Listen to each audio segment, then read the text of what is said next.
वैश्विक स्तर के युद्ध के कारण अगर किसी की शादी टल जाती है तो अपने आप में ये हास्यास्पद लगता है, लेकिन मैं बात कर रहा हूं रतन नवल टाटा की, जिनकी भारत चीन युद्ध के कारण शादी नहीं हो पाई। भारत के रतन भारत रत्न से नहीं नवाजे गए हैं, लेकिन वो वास्तव में भारत रत्न हैं। मैं बात कर रहा हूं डॉक्टर रतन नवल टाटा की। ये लंदन स्कूल ऑफ इकोनॉमिक्स से मानद डॉक्टरेट उपाधि प्राप्त हैं। भारत में पद्म भूषण और पद्म विभूषण से नवाजे गए हैं, लेकिन अभी तक भारत रत्न से नहीं नवाजे गए हैं।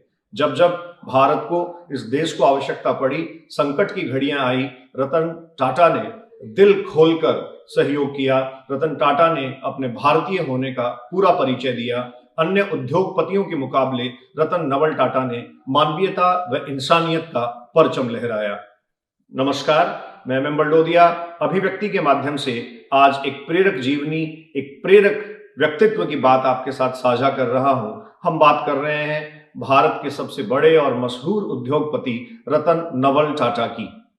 रतन नवल टाटा का मानना है कि अगर आप तेज चलना चाहते हैं तो अकेले चलिए, लेकिन अगर आप बहुत दूर तक चलना चाहते हैं तो मिलकर चलिए। 1868 में जमशेदजी टाटा के द्वारा टाटा समूह की स्थापना की गई और आज बहुत सुदृढ़ता के साथ टाटा समूह भारत का सबसे बड़ा उद्योग समूह है और इसमें निसंदेह बहुत बड़ा योगदान है रतन टाटा का। लखतकिया कार बनाने वाले रतन टाटा 2008 में टाइम पत्रिका की 100 प्रभावशाली लोगों की सूची में शामिल किए गए। रतन टाटा महज 10 वर्ष की उम्र के थे तब उनके माता पिता का सेपरेशन हुआ और माता पिता के सेपरेशन के बाद ये बालक अपनी दादी नवाज बाई टाटा की देखरेख में पला। इन्होंने टाटा समूह में नैतिक मूल्यों की स्थापना पर बल दिया। रतन नवल टाटा टाटा समूह के अध्यक्ष हैं तथा टाटा एंड सन्स के मालिक भी हैं। भारत में टाटा ग्रुप अपने नैतिक मूल्यों, मॉरल वैल्यूज और एथिक्स के लिए जाना जाता है। रतन नवल टाटा की शिक्षा की अगर बात की जाए, रतन नवल टाटा ने कार्नेल विश्वविद्यालय से 1962 में ग्रेजुएशन किया।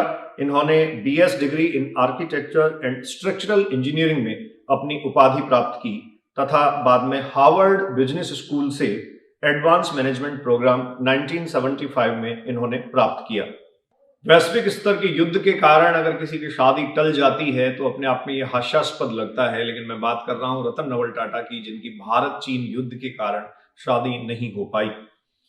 रतन टाटा के CNN को दिए गए एक इंटरव्यू में यह कहा गया, अमेरिका में पढ़ाई के दौरान उन्हें एक अमेरिकी लड़की से प्यार हो गया। वो उससे शादी भी करना चाहते थे, कोई पारिवारिक अड़चन भी नहीं थी, लेकिन जिस समय शादी का फैसला उन्होंने किया उसी समय भारत व चीन युद्ध छिड़ गया। इस युद्ध के कारण रतन टाटा उस लड़की से शादी नहीं कर पाए और अब तक रतन नवल टाटा कुंवारे हैं, आजीवन कुंवारे। 28 नवंबर 1937 को जन्मे रतन टाटा के संबंध में अनेक रोचक किस्से हैं, अनेक कहानियां हैं, अनेक प्रेरणादायक किस्से हैं जिनको मैं आपसे साझा कर रहा हूं। इन्फोसिस के फाउंडर नारायण मूर्ति ने उनके पांव छुए। इन्फोसिस के फाउंडर जो अपने आप में बहुत बड़े व्यक्तित्व हैं। टाइकून मुंबई 2020 के कार्यक्रम में लाइफ टाइम अचीवमेंट अवार्ड जब नारायण मूर्ति को दिया गया तो नारायण मूर्ति ने रतन टाटा के पांव छुए। ये अपने आप में नारायण मूर्ति की पत्नी सुधा मूर्ति की पहली नौकरी टाटा मोटर्स में रही है और टाटा मोटर्स की पहली महिला इंजीनियर ये थी। लास्टिंग लेगेसी में सुधा मूर्ति लिखती हैं कि उस जमाने में उन्होंने महिलाओं को नौकरी न देने की शिकायत JRD टाटा से की थी। नारायण मूर्ति का रतन टाटा के प्रति यह सम्मान यूं ही नहीं बना है, रतन टाटा ने अपने आप को इस सम्मान का हकदार बनाया है। एक बार ग्वालियर के सिंधिया स्कूल के कार्यक्रम में इन्हें शामिल होना था। अक्टूबर 2016 में इन्हें सिंधिया स्कूल में आमंत्रित किया गया। रतन टाटा बिना किसी तामझाम के जूट का एक बैग लेकर अकेले ही चल पड़े थे। जब हवाई अड्डे से बाहर आए तो देखा एक जूट के बैग के साथ ये वहां थे। एक बच्चे ने कहा, मैंने सोचा था रतन टाटा बहुत बड़े तामझाम के साथ वहां मिलेंगे, लेकिन इनकी सादगी इससे स्पष्ट होती है कि सिर्फ एक जूट के बैग के साथ वहां उस कार्यक्रम में शामिल होने रतन टाटा पहुंच गए थे। न बहुत बड़ी सिक्योरिटी थी, न बहुत बड़ा लवाजमा। 26/11 हर किसी को याद है, हर किसी भारतीय के दिल पर इसके जख्म हैं। 26/11/2008 को मुंबई के ताज होटल पर आतंकी हमला हुआ। मुंबई का ताज होटल टाटा समूह का ही एक होटल है। 2008 के इस मुंबई ताज होटल के हमले में जितने कर्मचारी घायल हुए उन सबका इलाज टाटा समूह ने ही करवाया था और हमले के ठीक बाद उन सभी घायल कर्मचारियों की कुशल क्षेम जानने टाटा खुद पहुंचे थे। रतन टाटा यूं ही टाटा नहीं बने हैं।